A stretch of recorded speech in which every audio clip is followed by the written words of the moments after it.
Ya, masih terkait dengan sistem penerimaan murid baru SPMB, pemirsa, mengenai server SPMB pada pendaftaran untuk tingkat SD dan SMP secara online mengalami gangguan. Komisi 4 DPRD Kota Palembang meminta Dinas Pendidikan untuk segera memperbaiki server tersebut.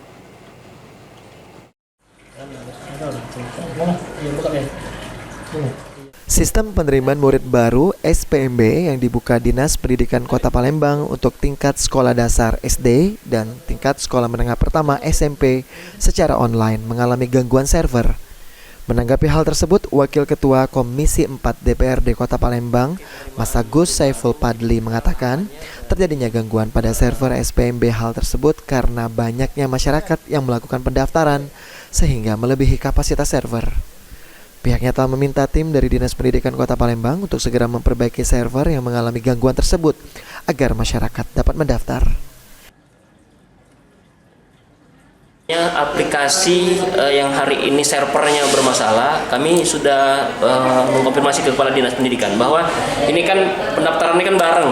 Jadi ketika sama-sama online, mungkin kapasitas ya yang ada di aplikasinya tersendat sehingga terjadinya kemacetan. Tapi insya Allah mudah-mudahan besok tidak terjadi lagi ya, karena masih ada waktu 10 sampai dengan 14 Juni kaitannya dengan SPMB ini, seperti itu. Diharapkan Dinas Pendidikan Kota Palembang segera melakukan antisipasi agar gangguan server seperti ini tidak terjadi kembali. Diketahui untuk formasi SD dan SMP dibuka 3 jalur, yakni domisili, mutasi, perpindahan orang tua, wali, dan prestasi. Pembukaan dimulai Senin 10 Juni hingga 14 Juni 2025. Ilham Wahyudi, PAL TV.